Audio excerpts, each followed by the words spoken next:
श्री स्वामी समर्थ. मी प्रांजली.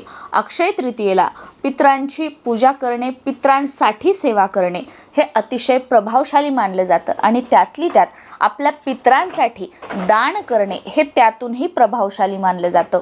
पुरुष असतात तर पुरुष मंडळींना जे आपले म्हणजे सासर आहे तर तिकडचा जो पितृदोष आहे तो लागतो. पण महिला असतात, महिलांना लग्नानंतर माहेरचा आणि सासरचा हे दोन्हीही ठिकाणचे जे पितृदोष आहेत ते लागू शकतात.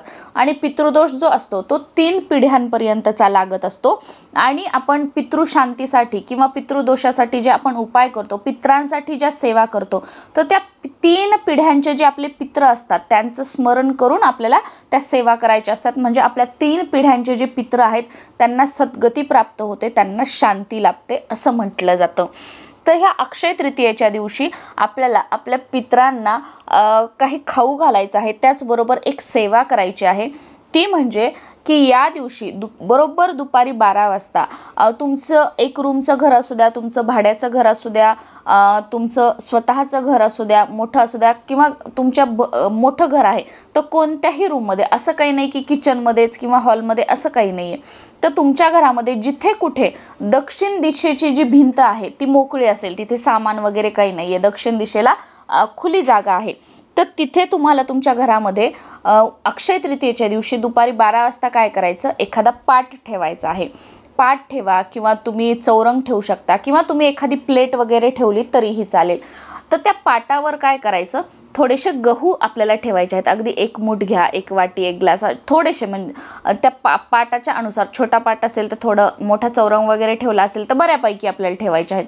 गहू ठेवायचे आहेत थोडेसे आणि त्यावर आपल्याला एक पंती घ्यायची आहे. जी दिवाळीमध्ये आपण मातीची पंती लावतो तर ती पंती घ्यायची आहे किंवा तुम्ही कणकेचा दिवा बनवला तरीही चालेल, पण पंती घ्यायची आहे. कारण मी पितृपक्षामध्ये वगैरे जेव्हाही हा उपाय करते तर मी नेहमी पंतीच वापरते. पंती घ्यायची आहे, त्याच्यामध्ये जे कोणतं तुम्ही देवासाठी तेल वापरता ते तेल घ्यायचं. हेच तेल घ्या, तेच तेल घ्या असं काही नाही. आणि त्याच्यामध्ये लांबकी जी वात असते ती लावायची आहे.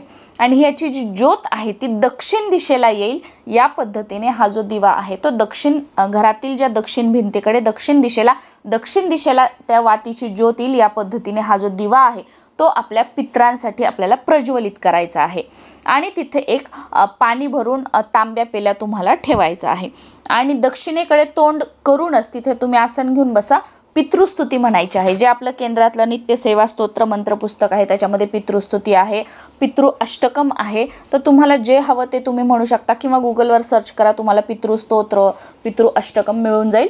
तर त्यापैकी कोणतंही एक आपल्याला 1 वेळा म्हणायचं आहे, पण आपल्या 3 पिढ्यांच्या पितरांचं स्मरण करून.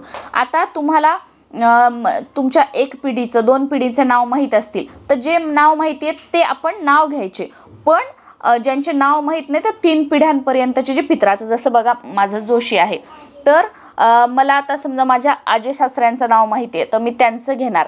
आणि त्यांच्या मग वडिलांचं नाव वगैरे मला माहीत नाही, त्यांच्या वडिलांचं नाव मला माहीत नाही, तर मी काय म्हणणार की जोशी कुळातील जे पित्र आहेत त्या सर्व पित्रांना सद्गती प्राप्त व्हावी, शांती मिळावी, यासाठी मी जी ही सेवा करत आहे ती म्हणजे मी ही सेवा करत आहे आणि ती त्यांनी स्वीकार करावी. आणि तुम्हाला जे काही प्रॉब्लेम आहेत, जसं की तुमच्या नवरा बायकोचे भांडणं होतात, लग्नासाठी प्रॉब्लेम येत आहे, तर असा प्रॉब्लेम येत आहे, तर जे पित्र आहेत, जोशी कुळातील जे पित्र आहेत त्यांच्या कृपेने, तुमच्या आशीर्वादाने हा जो त्रास आहे तो बंद व्हावा आणि घरामध्ये मंगल कार्य घडावं किंवा कर्जातून मुक्ती व्हावी किंवा व्यवसाय चांगला चालावा किंवा नवरा बायकोंचं आमचं पटावं, आमच्याकडून जी काही सेवा झाली नाही त्याबद्दल आम्हाला क्षमा करावी आणि इथून पुढे जशी मला शक्य होईल तशी मी माझ्या पितरांची सेवा करण्याचा प्रयत्न करेल आणि पितरांची सेवा करत राहील.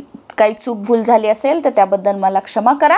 आणि ही जी सेवा आहे मी माझ्या 3 पिढ्यांच्या पितरांसाठी करत आहे जोशी कुळातील, तर याचा स्वीकार करावा. म्हणजे अशा पद्धतीने जे तुम्हाला वाटतं ते तिथे प्रार्थना करायची आहे. कारण हे इमोशन्स खूप महत्त्वाचे आहेत. फक्त सांगितलं, दिवा लावला, हे झालं, तर हे नाही.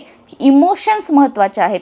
जे तुम्ही बोला, जसं आपण म्हणतो बघा महाराजांची सेवा करताना की प्रार्थनेमध्ये, नामस्मरणामध्ये खूप जास्त ताकद आहे. तर त्याच पद्धतीने एक प्रार्थना आपल्याला आपल्या पितरांसाठी करायची आहे. आता हा जो दिवा आहे तो त्या दिवशी तसाच राहू, तसा जेवढा वेळ तो प्रज्वलित राहील तेवढा वेळ राहू द्यायचा. हाच दिवा परत संध्याकाळी त्याच्यामध्ये तेल टाकून तुम्ही तिन्ही सांजेची जी वेळ असते प्रदोष काळ त्यावेळेला लावला तरी चालतो. आणि दुसऱ्या दिवशी हे जे धान्य आहे ते तुम्ही बाहेर कुठे पक्ष्यांना वगैरे खायला टाकू शकता आणि हा जो दिवा आहे कुठे तुम्ही झाडाखाली वगैरे ठेवू शकता। आता ते खालचं धान्य जे आहे तुम्हाला पक्ष्यांना वगैरे टाकायला कुठे जागा नाही तर तुम्ही एखाद्या मंदिरामध्ये वगैरे ते गहू दान केले तरी चालतील, ते घरामध्ये वापरायचे नाही।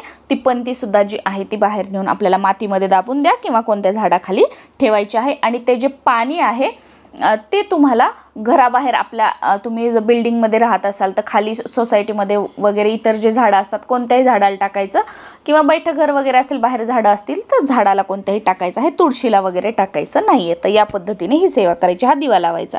आता दुपारी 12 वाजता अक्षय तृतीयेच्या दिवशी दुपारी 12 वाजता तुमच्या गच्चीवर, तुमच्या बाल्कनीमध्ये किंवा आपलं बैठक घर असेल तर अंगणामध्ये काय करायचं आहे, या दिवशी खीर बनवली जाते बघा आपल्या घरी। आमच्याकडे तर ना म्हणजे असं आहे की फक्त जेव्हा तिथी असते, पितरांची तिथी असते पितृपक्षामध्ये किंवा आपण पितरांसाठी बघा अक्षय तृतीया वगैरे, तेव्हाच तांदळाची खीर बनवली जाते। आता बऱ्याच जणांकडे असं नाही आहे की माता लक्ष्मीसाठी प्रत्येक शुक्रवार पौर्णिमा तांदळाची खीर बनवतात, पण आमच्याकडे असं नाही आहे तांदळाची। आता मी बऱ्याच वेळेला ना मी वैभव लक्ष्मीचे शुक्रवार वगैरे करते तर मी बनवते, पण माझ्या घरचे मला ओरडतात की तांदळाची खीर अशी बनवायची नाही। आमच्याकडे फक्त तेव्हाच बनवली जाते, जेव्हा वर्षश्राद्ध किंवा तिथी पितृपक्ष तेव्हाच बनवली जाते। तर तांदळाची खीर बनवायची आहे आणि जे काही आपण पोळी वगैरे करतो ती त्याच्यामध्ये कुस्करायची आणि तांदळामध्ये पोळी कुस्करून, बरेच जण याला काला म्हणतात, तर हे कुस्करून तुम्हाला गच्चीवर एखाद्या द्रोण असतं ना, जी पत्रावळी घ्यायची त्याच्यावर त्याच्यामध्ये द्रोण ठेवायचं आणि त्या द्रोणामध्ये हे भरून कावळ्यासाठी आपल्या पितरांचं स्मरण, असं म्हणतात की कावळ्याच्या रूपात पित्र येत असतात आणि ते खात असतात, म्हणून या अक्षय तृतीयेला पितरांसाठी जो घास आहे तो या पद्धतीने काढायचा आहे आणि कावळ्याला खाऊ घालायचा आहे। आपला भाव काय की पितरांसाठी मी काढलेलं आहे आणि पितरांनी खाल्लं।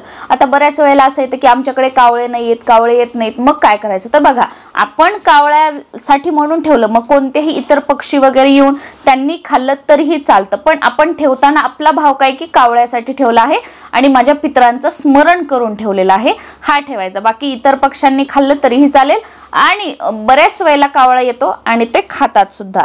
तर कावळ्याला या दिवशी खीर आणि खिरीमध्ये पोळी कुस्करून आपल्याला द्रोणामध्ये ठेवून ते वरती गच्चीवर किंवा अंगणात किंवा तुमच्या बाल्कनीमध्ये कुठे जिथे तुम्हाला असेल तिथे शक्यकर ठेवायचं। तुमच्या गावाकडे जर अक्षय तृतीयेची पूजा केली जात असेल, तुम्ही जिथे कामानिमित्त वगैरे बाहेर काही राहतात तिथं काही करत नसाल तर हा जो दिवा सांगितला सुरुवातीला तो दिवा आणि कावळ्याला हा जो घास आहे तो नक्कीच आपण ठेवू शकतो। श्री स्वामी समर्थ।